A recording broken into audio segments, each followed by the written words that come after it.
because I want to go assess and make an observation. I was the black guy during the Trayvon Martin and George Zimmerman verdict. I remember dressing up and going to a executive meeting with the Tarrant County GOP Republican Party because racism in America was starting to resurface in a way that it hadn't resurfaced for our generation outside of the Rodney King situation, right? So from the Rodney King situation to the Trayvon Martin verdict, we hadn't really saw any ugly racism in this country that caught our attention the way the George Zimmerman verdict did. So I was just starting to get into politics at the time. So I really wanted to see if Republican white people were as racist as it was being propagated and projected to us. I live in a predominantly Republican county. It's considered a red state, a red county, the largest voting Republican base in the country.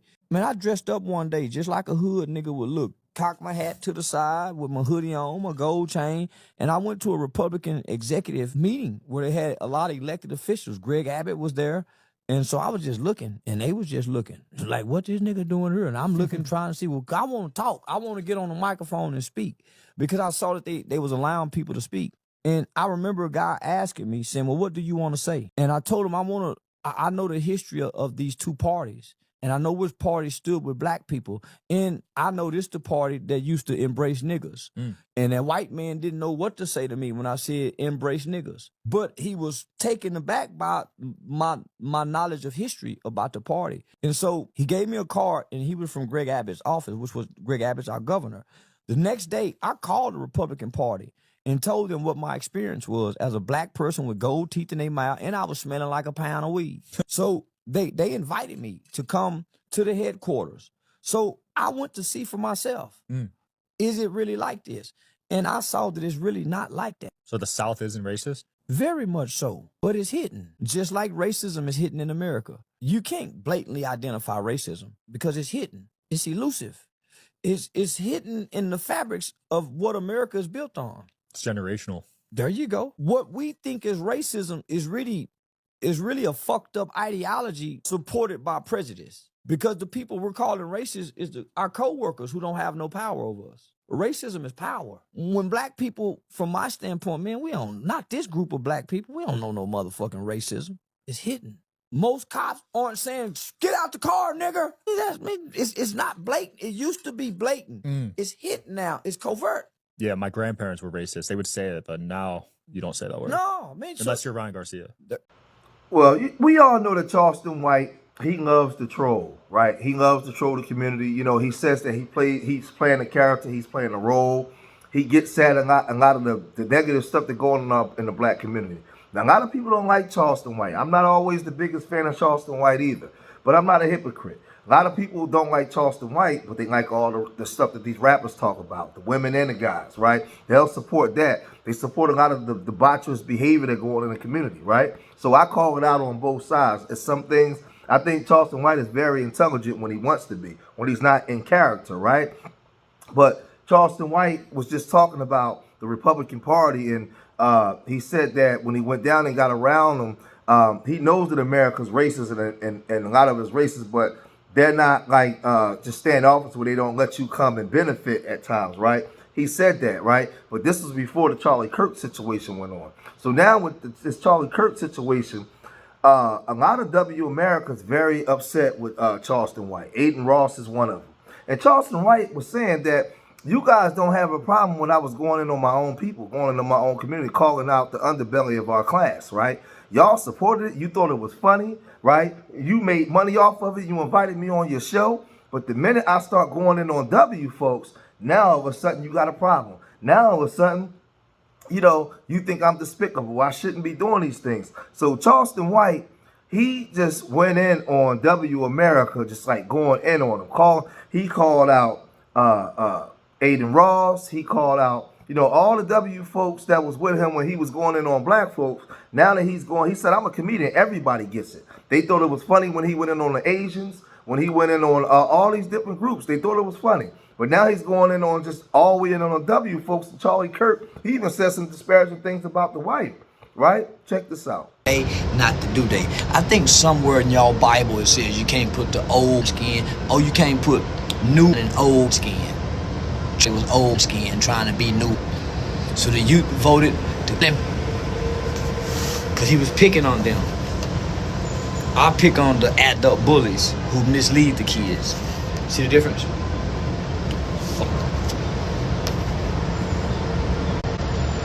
Yeah, I got a song. I got a song for that I made it for supporters. It's called, and it's a song about a pack of black guys and like you're gonna get by a pack of wild night. That's how I start out. No, it says you're gonna get by a pack of wild night because I'm exercising free speech. No one can take it from me. And me and Trey would be both supporters of this. Trey said we need to bring back public execution, and guess what? They got public executed. God damn it, Trey almost like a Tupac. He's like a Tupac. That's what the he was. He was a Tupac. With Malcolm X. That's what he was. So yeah, but they would be in agreement with me being able to say whatever I want to say. Cause I got a video of Trey saying he can say whatever he wants. No matter he was talking about whatever. I can say whatever too. I'm an American. And I'm not a convicted felon. Who's gonna be mad at an American exercising his right to freedom of speech? And so you got the president and people saying any American talk bad about it, they're coming after us. So you mean to tell me they're gonna silence us by speaking against people again? They're trying to take us back to those times where people would be punished for speaking against people they love? Fuck. You got people saying you're not punishing them for sense. So in this and loving put my wife's mouth, and if I take it out of her mouth, that's real good. And I got a big life. So I'm gonna tag her. Or Candace Owens, one of them. I got a big. So if I can find you a picture of it. I'm not gonna show it.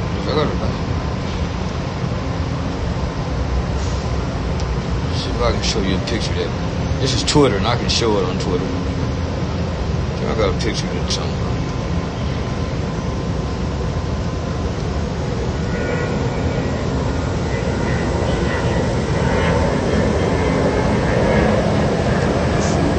There we go.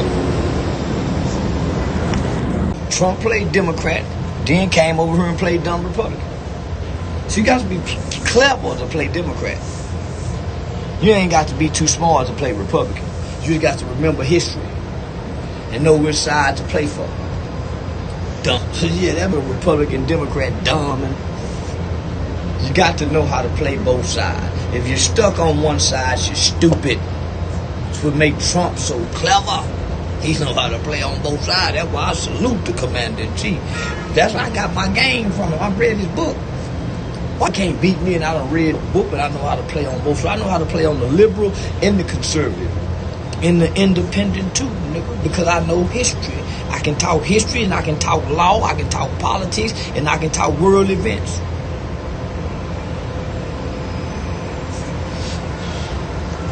It's easy to play on the politics and history, especially if he in the race. It's easy to play on him with his ethnocentric ideologies and belief system. He's stuck on one side. And he think he right all the time. So it's easy to play on them who think they right all the time. It's easy to play. That's why everybody playing on the. And I just want to remind your only friend in this entire universe on earth is your. Nobody else likes you. The Canadians, the Indians, nobody likes you. Even the English don't like you no more. And let me just tell you something. White America. Your only ally are you don't have enough to win whatever race war you think you can win.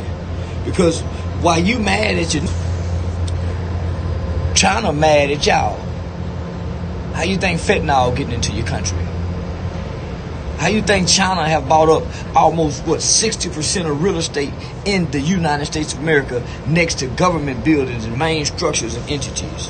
China then came in and bought up almost 80% of your beef and chicken, pork processing plants in your country. Everything is made in China, and President Trump is kissing China's ass. And see what he was doing right there was giving everything back to the conservatives is what they give us. And he was exercising his freedom of speech. Now, Charlie Kirk, he says Charlie Kirk always has to, he think he knows everything and he always has to be right. But he only plays the one side. So he's easy to get. You can see him coming. If you have any intellectual abilities or you just read something, you can see him coming a mile away because he's only coming at you. He's a one-trick pony. He's only coming at you for one way. He said, listen, I read history. I read books. I understand the Democrat, Republican, the Independent. I understand their talking points, how they're moving, the questions that they're going to ask. I understand all those different things, right? And I also understand freedom of speech, right? So now if you're going to say disparaging things about my community and about black women, right, I'm going to say some things about you, your wife, and everybody else. And I have a right to say it under freedom of speech, whether you like it or not. And these are the things that he's saying. I'm not saying it. These are the things that he's saying. But what he's doing is holding the mirror up to W America. Because you guys heard all the disparaging things that he said about black women and about the black community. And you're still holding him up on high and praise next to Jesus. As if he's like this cult-like figure. But Charleston wasn't finished. China is putting lead in the toys. China poisoning y'all every which way. And then not only that, China is teaming up with all your enemies, helping Russia. And China said y'all better not with Russia. And China said they're going to take Taiwan from y'all. Why is it focused on y'all who don't hurt nobody but? They're not even into these that fuck America up. And now Russia owns most of your beef processing plants too. Russia been coming in here spying on y'all. Y'all was just hot and Russia was meddling into the elections. And Russia is defying everything President Trump said. Everybody got their weapons pointed at the United States of America. You don't have no more friends, America. You think Israel your friend? They can over you too. They the one did the 9/11 tax on you, your government.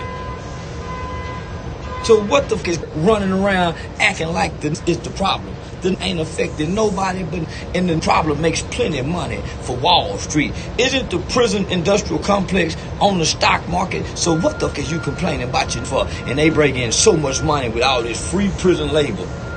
Fuck is you talking about? Them people, oh, he ain't your problem. Don't even interact with people no more to call problem. Don't target white girls like we used to. When I was a kid, we target y'all. I went to jail for no white man. We used to target people before gangbanging showed up. So what the fuck is y'all problem? We don't carjack you no more. Y'all made a carjacking law so punch stiff, we don't even rob people out their cars no more. We don't girls no more. We used to. We don't no more. So what the fuck is the problem with you? And you have allowed 99 tongues into America, and all of them don't go with your laws and your customs and your culture. When you close on Christmas, them Chinese, them Arab, them Palestinian stores be open. And I just want to say this to America. If y'all feel soaked up about in front of his family, how can y'all still turn your ear and your nose away from Israel and they blowing up hospitals with children in it? And we seeing that on TV. We seeing the agony of the Palestinians in Gaza. And now this one man gets, what about all them people over there? So don't come with us with that privilege, sympathy y'all got. And y'all ain't got no guilt about nothing, never. I remember Mike Brown. I remember people made mockery of Eric Brown, the big guy, that couldn't breathe. Y'all made jokes about that. And that man in front of his kids. Y'all made jokes about that. Y'all made jokes about Trayvon Martin. Y'all made jokes about Eddie Gray or the kid in Baltimore. What the fuck, y'all got some short-term memory span, people. I lose everything to keep speaking against y'all. I lose everything to show the hypocrisy of you white. Give a fuck about when y'all dismiss gangbanger. He was just a gangbanger. Or he was just a fentanyl addict. It was a racist, hateful. And the kid said he hated him. The kids saw him as racist hate. You can't deny what the kids saw to definitely make him go. How you can't dismiss his feelings. This is a kid. This is a 22-year-old kid. And you guys want to make him a liberal? No. Again, he's exposing their hypocrisy. These are the same people that say that they love Christ. The same people that say they love Jesus. But where's the forgiveness, right? There is no forgiveness, right? So this is the thing. you say you love Charlie, right? And you know all the things that Charlie said, right? But you claim to be a Christian, right? You see all the stuff that's going on with the people in Palestine. You don't say anything. You stay quiet, right? There's no. It's just crazy, man. Now watch this, right? He said something that was important. When Mike Brown was unalive, they had all kinds of memes. They thought it was funny. When what's the kid? Trayvon Martin. When Trayvon Martin was unalive, they had all kinds of things that was funny. They was in support of George Zimmerman. Like, they was making fun of our community, saying that he deserved it. It was a whole bunch of different things going on. Now that the shoe was on the other foot, they want to cancel people. They want to get people shows took off, channels taken down. It's just crazy, man. But Charleston wasn't finished, man. He tripled down by saying this last part. He was sick of that shit. His conservative parents was trying to preach to him that he reject. Just like the 60s children rejected their parents' racist. Hey, people, your children are rejected. Like NBA Youngboy. They like Stephen Curry. They like Uncle Charleston. They like Kai Cenat. They like ISO Speed. So they don't want to hear that racist that was trying to spew at the college level down, trying to indoctrinate. See, rejected. And you know what's sad about all this? To watch all you supposed to be politicians and lead. I thought this was a Christian country. I thought this was a God-founded Christian country. But people are the most unforgiving race of people I have ever seen. Y'all are unforgiving. I thought Christ love was about forgiving. But you want people to forget. So they can't even get a chance to forgive. Why take down all of civil rights history, all of slavery history? As if you guys have no blemish on your, no blood on your hands. Some of those people are still alive. And you're going to remove their history. Tyler heard hate. Yeah, you heard love and supremacy. And now that child, he's a kid, he's a baby with an undeveloped brain. And y'all want to give him... I believe the United States Supreme Court says that you cannot give death to anybody who don't have a fully developed brain. He don't have a fully developed brain based on all the science, all the medical data, all the science research. The human brain does not develop to at or around the age 25. How can you, when his brain is not fully developed as a human? The Supreme Court won't allow it. So Utah and Independent. You can't do that for kid. You didn't Dylan Roof, and he 10 black people. You took Dylan Roof to McDonald's after he 10 black people. And remember, George Floyd in front of his daughter. You remember George Floyd stood on his sister's neck, and George Floyd, his daughter have a white mother. But George Floyd's daughter stood on the neck, and I think CNN or somebody, and she said, "My daddy changed the world." She saw her dad. And you guys have made a whole narrative of mocking this man's death. Not only that, our children heard that. So the white boy who Kirk probably was about 16, 17 when he saw that. Tupac said, when I grow up, I get my weight up with my hate. I pay them back when I'm bigger. White children are paying their hateful parents back, and their hateful parent rejection. Children don't want hate. And Kirk was trying to push hate off on white children. He was trying to reignite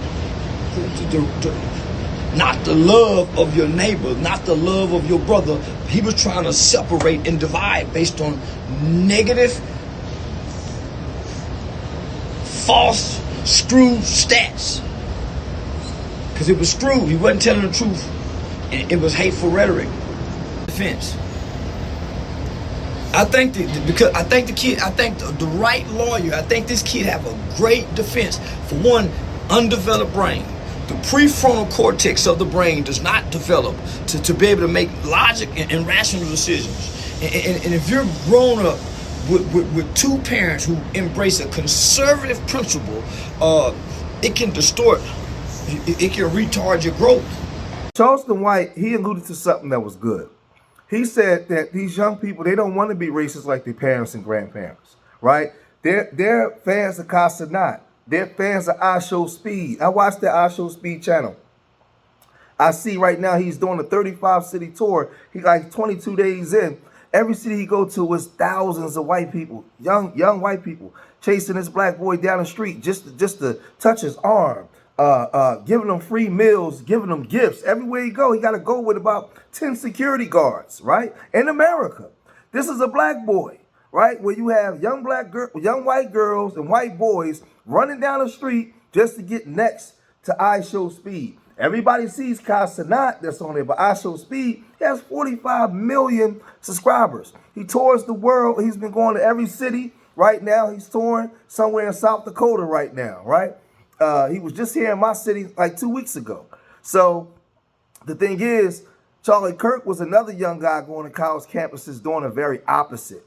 He was trying to lure and rock the young people back to sleep into that racism, right? That racist way of thinking, the white male patriarchal dominant society way of thinking. And a lot of the young generation today, they're not part, they don't want to be a part of that, right? They love Steph Curry.